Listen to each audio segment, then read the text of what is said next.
Hey, I thought I'd do a quick overview for Warriors Orochi 4 Ultimate. I have cleared the game up through Chapter 7. There is another chapter after that, but apparently I need to collect all the Perseus fragments, and past few days have been crazy. I just have not been able to do that. So I'm going to try to go over everything else that I've unlocked and all the changes as well.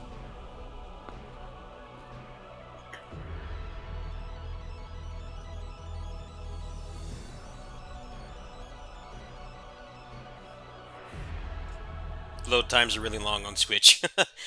So, in case you're wondering, it seems like the Switch version, the Japanese Switch version, is the only one that has English text. Don't ask me why or how. It was already documented on the eShop page, but I thought it was initially an error. However, other people in my community have said that the Japanese PS4 version does not have that. So, if you have a Switch and you want to cough up the ridiculous $94 to get the full game and the Ultimate expansion, then you can play the game right now in full English. Now, the first thing they added is a number of camp elements or upgrades. There's a couple here, like this one gives you 10 weapon sockets, so 10 slots basically. This increases your maximum weapon elements to 20. Now, it's only certain ones. You can't increase agility to plus 20, unfortunately. I am an old school Korean MMO, like action MMO player. We all know we have a raging boner for uh, just attack speed in general. You can't increase your attack speed more, but the other enhancements actually do help. Things like reach plus 20, absorption, and osmosis plus 20 are actually really awesome. So you also get extra training grounds. They actually give way more experience or materials than the other ones. It takes longer to send them back. For instance, it takes 5 battles instead of 3. And then you can also send more officers out at once. You can send out 5 instead of 3. There's also some other stuff here. Probably the best one is Perpetual Pandemonium. This makes it so that you can always activate or force Pandemonium mode. This is something that I was doing on Cheat Engine on the original game back last year. It's actually really nice to have because it greatly reduces the grinding. You can pretty much always turn it on and you'll pretty much never run out of rare elements, which will definitely help you to try out more characters. So for warrior training, they basically give you an upgraded version of the original 3, and they give like way more experience than the other ones. I've mostly been using this one, which largely increases experience because you want to reincarnate characters as much as possible. So let's go ahead and send these people out right now.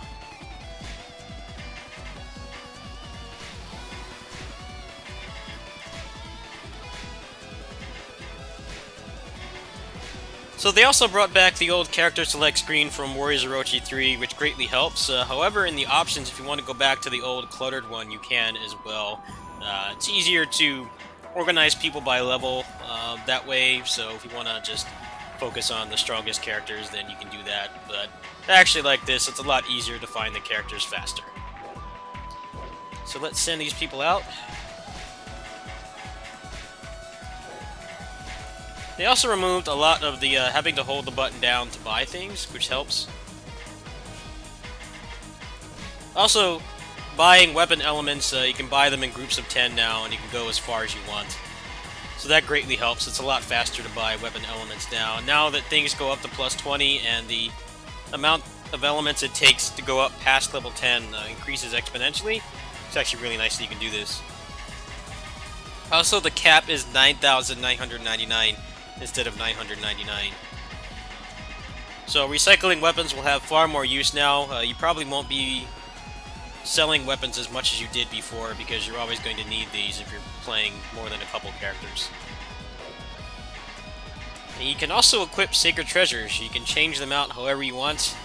There are a couple that you can't use, mainly the ones from the deities, but there's going to be a post-launch patch in January that will allow you to use them. I guess they'll be like nerfed or altered in some way, but for now you can use pretty much all the ones you'd want to. This gives a lot of variety to the game because a lot of the sacred treasures don't seem to have been buffed, but it's nice that you can actually change the character's playstyle even though the base moveset is the same. Like for him, I have this one on because it allows him to just get a relaunch and he can chain his combos together pretty easily. But I could also give him just the Alpha Caduceus and just group everything together, things like that. You've noticed me messing around with synergies and stuff a lot in my videos. I'll be exploring that feature more as I play the game longer. Crafting weapons comes from the infinity mode, or infinite mode, and seems like it takes a really long time to get them unlocked, so I can't really comment on that yet. So here's what an endgame weapon looks like. Actually, Ling Tong's here is pretty much maxed out. He does pretty crazy damage. It seems like the non-elemental damage increasing elements actually are a little bit more effective now that they have the plus 20, but I'm sure someone with more experience with how the damage system works in this game will be able to comment on that better than I can.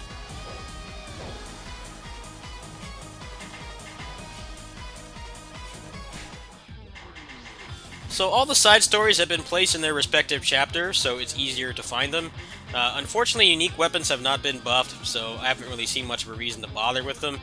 You can actually get stronger weapons, stronger versions of the fourth weapons, just by playing through infinite mode. I actually replaced all my main team's weapons like that. So unfortunately, they have not been buffed, but it seems like they want you to just focus towards infinite mode anyway, which is more interesting in my opinion.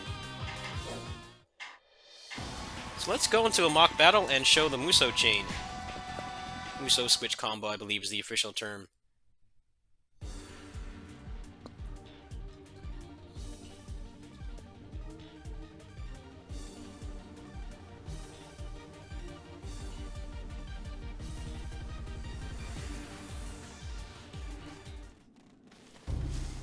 So when you do a Muso attack, you'll see a flash at the end of the final attack, and you push the respective switch button and the Muso button to switch to the next character. Everybody gets vacuumed back in, and you get a lot of extra experience for doing this too.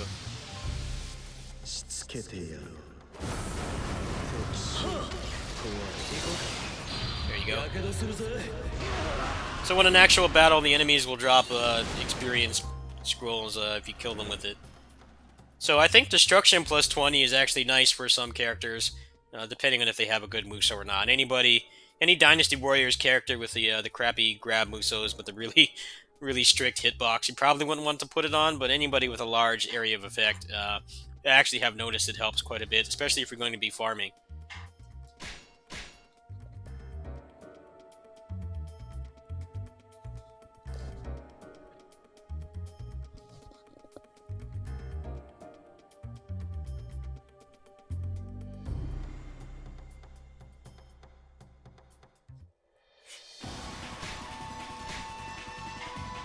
So there are 7 new characters, and they're all in the Orochi 4 section. The only ones I don't have is Hades and the real Perseus. I assume I have to beat the final chapter to do that, but it's taken me several days to get to this point because of real life stuff. I figured I would just get the overview out now.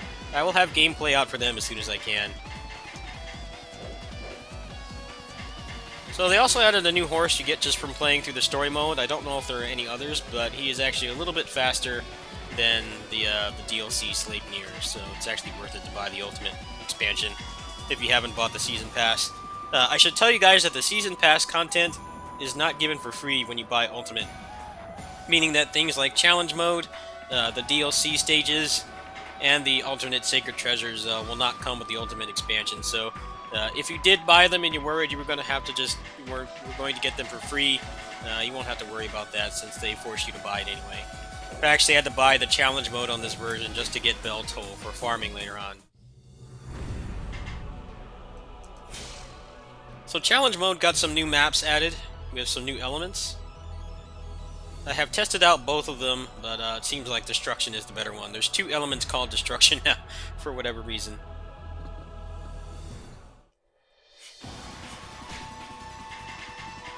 So they added Godspeed, which is basically just killing the enemies as fast as possible. The new element here is Merciful Blessing, which you could probably replace with Merriment, or just using Absorption and Osmosis, but it may have some use later on.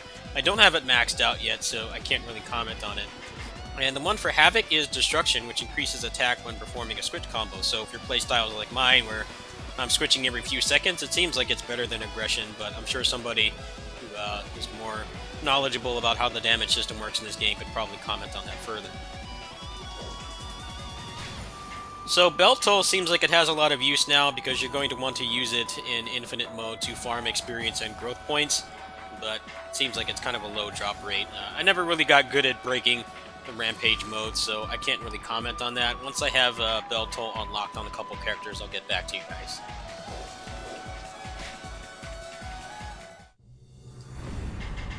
So let's go through a quick explanation of infinite mode.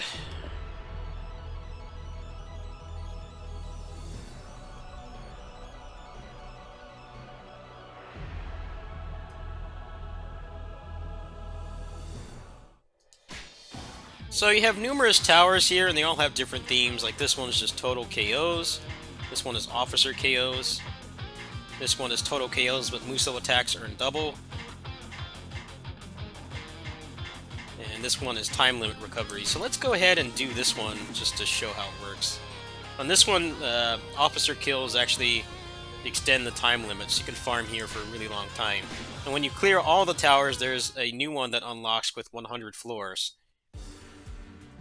Now, a lot of people have been complaining about the time limit. Apparently the developers are widely aware of it because they already announced a patch in January that's going to make it so that after you've beaten infinite mode, you can disable the time limit.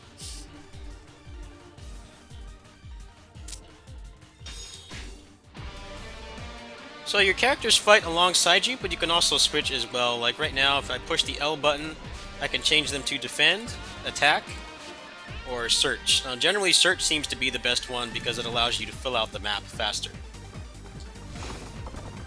Like you see, Kotaro is over there to the left, but if I switch to him, then Ling Tong takes that position. So I like it better than Gauntlet mode because the core gameplay mechanic, which is tagging, is not removed.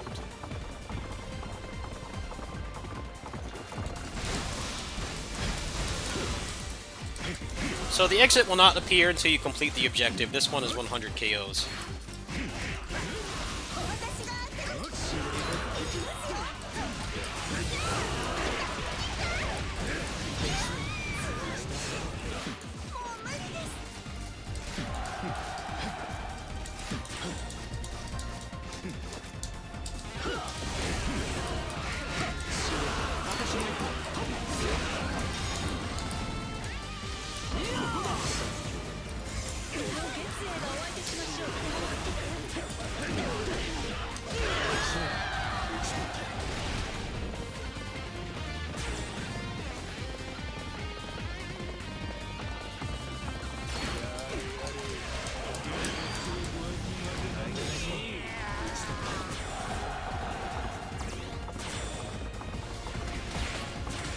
So now at this point you need to find the escape. Also Zeus will appear and he'll give you a choice of a blessing. It can range from things like double attack, increasing the entire, showing the entire map, increasing experience and things like that. You generally want to pick whichever one will benefit you the most.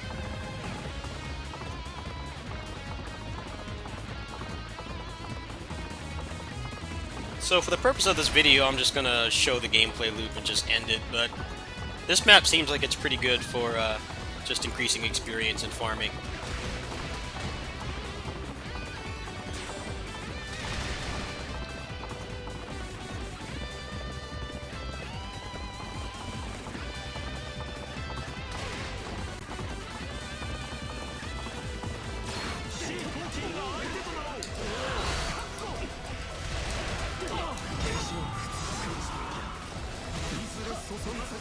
So when you find the exit, you need to clear all the enemies out of the area, because if you attack, do any kind of attack action, or get hit, the timer resets. So generally you want to clear the area of all peons if possible. So like right now it's all clear, so you just stand here.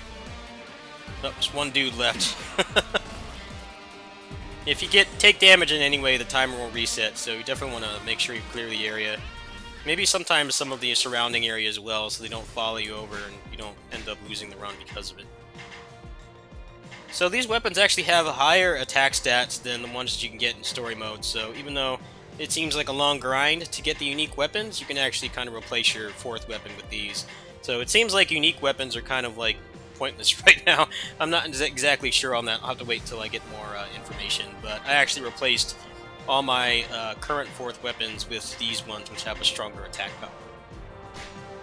Now you can also change your settings here, and you can discard everything or sell everything, which actually is really nice. It reduces all the time you spend on this menu. So I just dismantled everything and got these respective elements.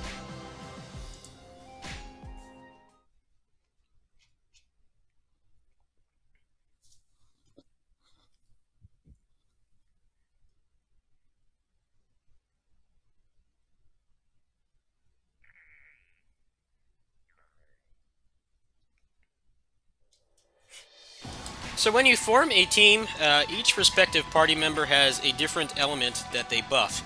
Like right now, I just have experience on because I'm trying to reincarnate Ling Tong to the max and use him as a farming character. But there's also gems, crystals, weapons, and treasure chests. I assume that treasure chests can actually hold the materials that you need to craft the weapons, but I'm not quite sure about that. Now, you will have to unlock every character again in Infinite Mode. When you start, you'll be able to choose your own team, so choose the characters that you've invested the most time and money into. But you'll have to unlock everybody again as you keep beating them, and the higher you are in Infinite Mode, the higher the chance of them being unlocked. And the stat that they buffed is increased by their level, so you definitely want to send people out to the warrior training one that greatly increases their experience, because you're going to be using that to farm respective materials and resources in Infinite. See, like right now, if I wanted more crystals, I could put him in the party, in the support party. Like, she would give more gems, experience, so on and so forth. Now, to promote your character, you have to go to Upgrade Officers, select that respective officer, and then you click Promote. When you hit level 100, you will get a chance to promote. It works very similarly to the way it did in Warriors of Orochi 3 Ultimate. So I'll go ahead and I'll show the bonuses really quick. It's nice how this game actually lets you review the tutorials again, so you can not have to worry about forgetting things. So the first time you promote or reincarnate, you get a skill tree expansion, and now they don't seem to be universal. Some characters get some skills and some don't, so they actually increase a little bit of the uniqueness of the characters this way. Not everybody has the same stuff. So the second time is a status cap unlock, which means it breaks the stat cap of 1,000. It goes up to 2,000. You have gems, speed increase, Muso gauge increase, growth points, more gems, and more growth points. So it seems like reincarnating a character 9 times will actually allow you to have a pretty good farming character.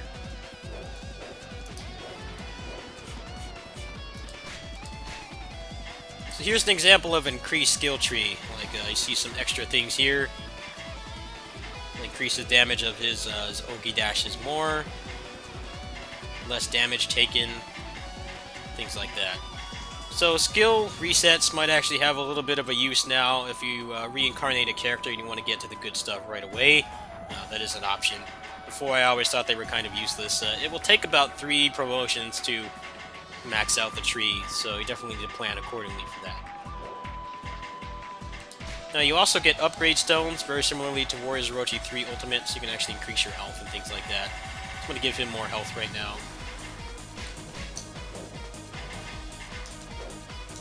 And that's basically it. That's basically the gist of the new features. They haven't really added a whole lot else. Overall, I think they fixed my main issues with the game, which is the story mode just having a ton of mandatory dialogue you can't skip, which really just greatly kills the pacing and the replay value. Being able to change the sacred treasures gives a lot of variety and creativity to the character's playstyle, or the player's playstyle if you so desire. I do think they could have managed to buff a lot of the useless ones, but maybe people will find a use for them on alternate characters. A lot of the problem was, some characters could benefit from some of the worst sacred treasures, but they weren't able to switch them at will, and now you can. As you see in my last few videos, I've had a lot of fun kind of messing around with that feature and kind of giving characters different ways to play and different synergies with some of my other favorite characters. I think people will really have a lot of fun with that, but you definitely have to be creative with it. I'll be exploring some of the other features and the end game as I get farther in the game.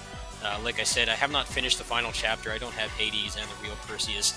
I will try to get to that within the next week now that things are back to normal. I'll also do a gameplay video for the other new characters that I haven't yet. So I hope this helps you guys make a detailed or educated purchasing decision. I'm pretty excited for the PC version. The frame rate on this version is pretty bad, but I'm kind of just putting up with it for now since someone was nice enough to donate the price for me in full, or the cost of it in full. And I'll try to get more guides out as soon as I can. Thanks for watching. Peace.